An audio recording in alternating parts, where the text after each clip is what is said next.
Assalamualaikum warahmatullahi wabarakatuh.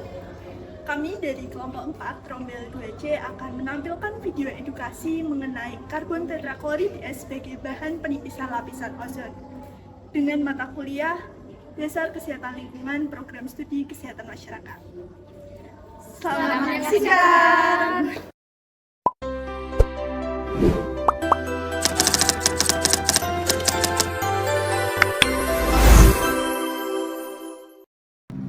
Halo teman-teman, di sini kita akan membahas salah satu sumber penyebab lubang ozon, yaitu CCl4 atau karbon tetraklorida. Sebelumnya, teman-teman sudah tahu belum apa itu lubang ozon? Lubang ozon bukan benar-benar seperti lubang jendela di langit. Istilah ini digunakan untuk menggambarkan penipisan ekstrim pada lapisan ozon, yaitu lapisan pelindung tipis di stratosfer yang menyaring sinar ultraviolet atau UV berbahaya dari matahari. Tanpa lapisan ozon yang cukup, lebih banyak radiasi UV yang mencapai permukaan bumi. Akibatnya, resiko seperti kanker kulit, katarak, bahkan kerusakan pada tumbuhan dan plankton laut semakin drastis. Lapisan ozon paling terkenal muncul di atas angkasa, terutama saat musim semi kutub. Di sana, cuaca dingin dan bahan kimia tertentu mempercepat proses kerusakan lapisan ozon. Bahan kimia seperti CFC dan CCl4 atau karbon tetraklorida memiliki peran besar dalam merusak karbon. Apakah kalian tahu karbon tetraklorida? Karbon tetraklorida adalah senyawa kimia dengan rumus CCl4. Karbon tetraklorida ini merupakan cairan tidak berwarna, mudah menguap dan tidak menjadi bakar. Selain itu, karbon tetraklorida juga memiliki sebutan lain. Ada yang tahu nggak? Nah, karbon tetraklorida ini memiliki sebutan lain yaitu tetraklorometana.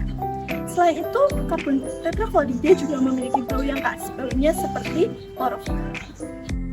Tahukah kalian bahwa terdapat suatu senyawa yang membuat kerusakan pada lapisan ozon?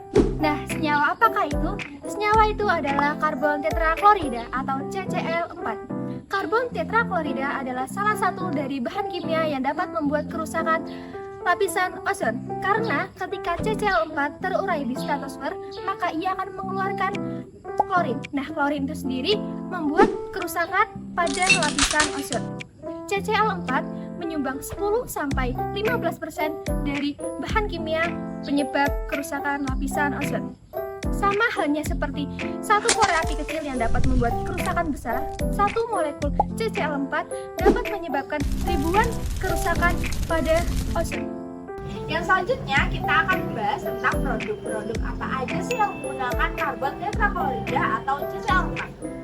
Teman-teman tahu nggak apa aja nih produk yang menggunakan CCl4? Nggak tahu ya? Simak video ini sampai akhir. Yang pertama ada alat pemadam kebakaran.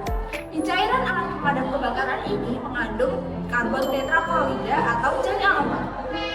Yang kedua sebagai bahan pelarut untuk minyak, lemak, dan lilin. Yang terakhir sebagai bahan insektisida.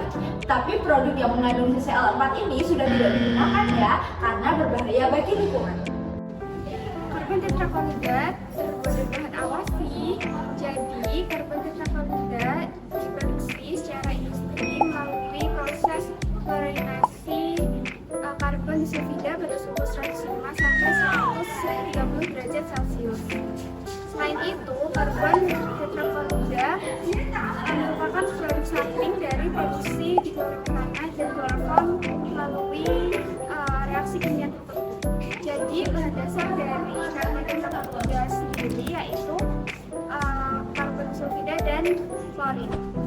Dan solusi untuk mengurangi kerusakan lapisan ozon akibat CCl4 atau karbon tetraklorida, yang pertama, kita bisa memulai dengan mengurangi dan menghentikan penggunaan produk yang mengandung CCl4 serta bahan-bahan lain yang merusak ozon. Ini bisa dilakukan dengan cara yang lebih selektif dalam memilih produk rumah tangga maupun industri yang kita gunakan. Dan yang kedua, kita perlu mengganti bahan kimia berbahaya dengan alternatif yang ramah lingkungan. Misalnya menggunakan bahan pendingin atau tidak merusak lapisan ozon atau menggunakan teknologi yang lebih hijau. Dan yang ketiga, penting bagi kita untuk mendukung dan mematuhi perjanjian internasional seperti protokol Montreal yang bertujuan mengurangi produksi dan konsumsi bahan perusak ozon. Partisipasi aktif dari semua negara termasuk kita kita sebagai warga negara sangat berpengaruh. Dan yang keempat, kita juga bisa mengurangi penggunaan kendaraan bermotor dan polusi udara. Karena kondisi atmosfer yang buruk bisa mempercepat kerusakan lapisan ozon.